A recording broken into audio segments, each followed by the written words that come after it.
is new. And what we try to aim is, of course, to give advantage to those trying to do good.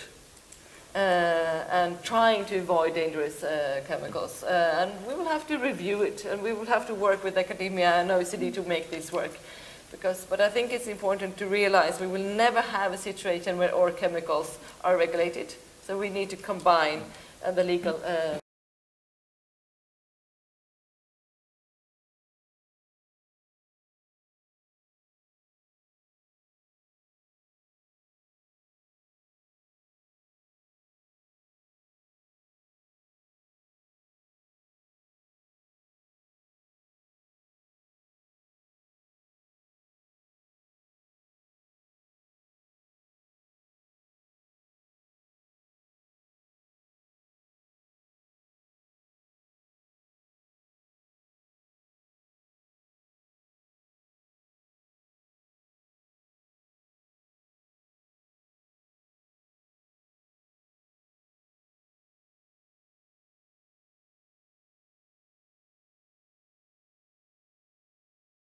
And faster, I think, but there was also a broader question around how we look at this on a deeper level around property rights and the burden of proof shifting.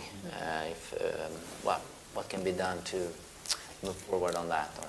Yeah, if I can, sure. I'll run one sentence for a number of the others and then get to the reach and the burden of proof. I mean, World Chemical Agency. We already have chemical agencies like that. We have the Triple COP, the Basel, Rotterdam, Stockholm Convention Secretariat, which does chemicals. We have the Secretariat of the SICAM, which does chemicals. Not to say that that's sufficient, but there are functioning bodies there, and let's build on what we got. They're doing fantastic, excellent work, implementing conventions. New and old chemicals in Europe now, we have the same conditions for both, and we're seeing a lot more new chemicals coming in. We got to hope and check that they're actually better than the old ones, but since we have a level playing field, it's promoting innovation on the chemicals market. Cost and benefits. One of the big problems in REACH, in my view, is that we have an economically driven data generation machine. The more tonnage you put on the market, the more data you generate, the idea being the more affordable you are. But since you make your investments up front and you want to reap in the benefits or the profits later, basically what happens is that we get enough information to know that we have to restrict a substance at the peak of the cost curve and when all investments have been made. So clearly the ability to go out and restrict is exactly and do your cost-benefit analysis is at the wrong point in this curve. And the only way to make that better is to get information earlier in this curve. And if we go to the question of being faster and better, the REACH staff working document, I think, has lots of information on what's gone wrong and how to improve it. So please don't only read the 10 pages of the communication, read the staff working document. It explains how animal welfare is balancing into the difficulty in doing dose response curves and thereby economic analysis. It tells you that there's a problem with the exemptions that are given in restrictions because the information is insufficient to give exemptions, and that authorization is being granted in cases where, in retrospect, they shouldn't be. That's all in the staff working document, so please have a look at that. The efficiencies that I see being gained, and that's maybe a question back to economists, and I'll give it just one simple example.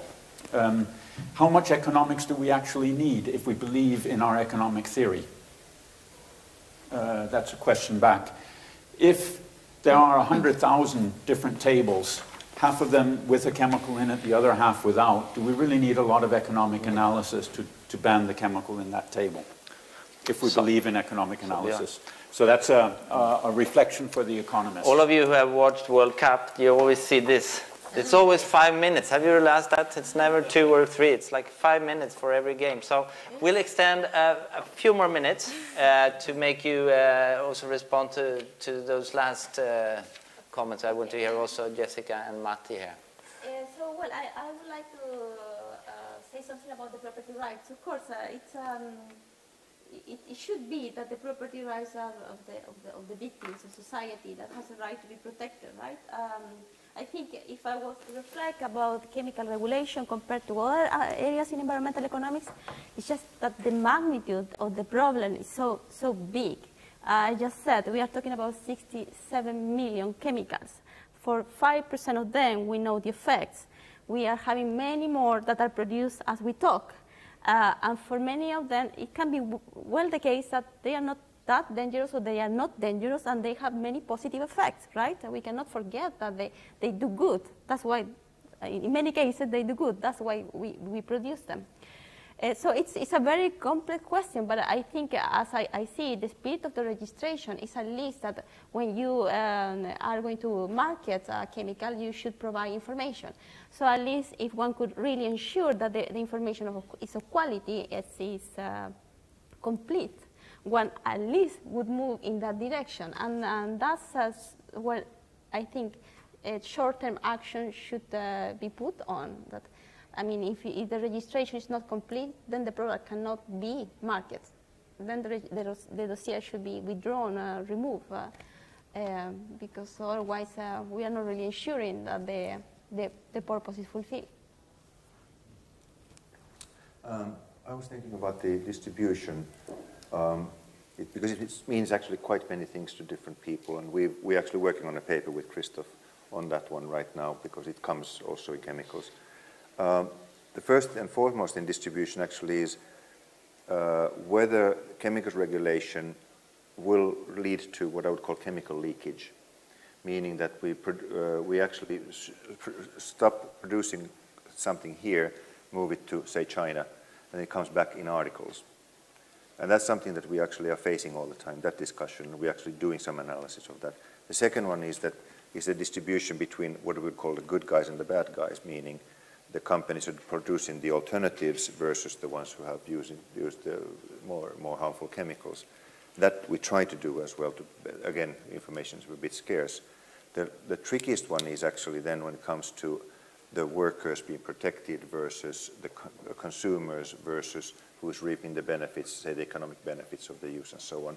It's tricky, but we try to do that as well, again, within the information means. But one thing, for instance, is that there's always a trade-off, in a sense, if you shut down a company, move the production to China, those jobs are of course lost, but also the health benefits are to the worker, not being exposed any longer. Well, actually, if you ask the worker, would you rather stay in the job being exposed, whatever it is, compared to losing the job? I think the answer is usually quite obvious as well.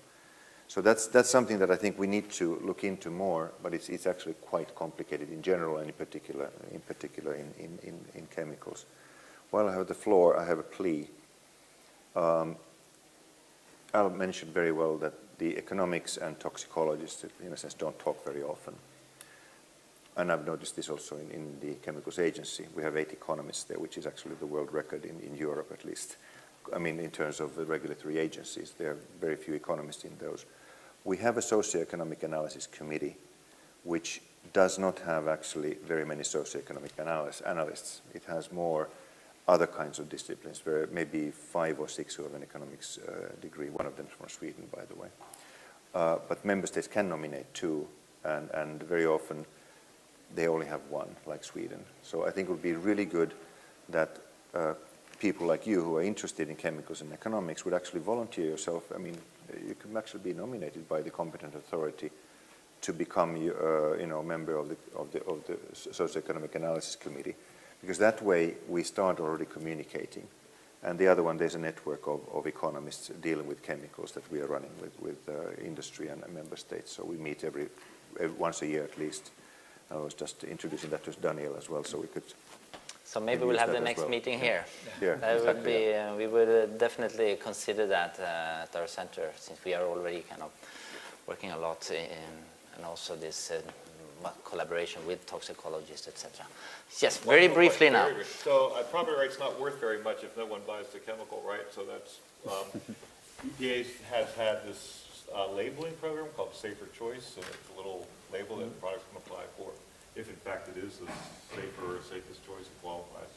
And I don't know, it's crying out, seems to me, for research on how well these kinds of labeling designs, which would drive the market for more toxic chemicals away.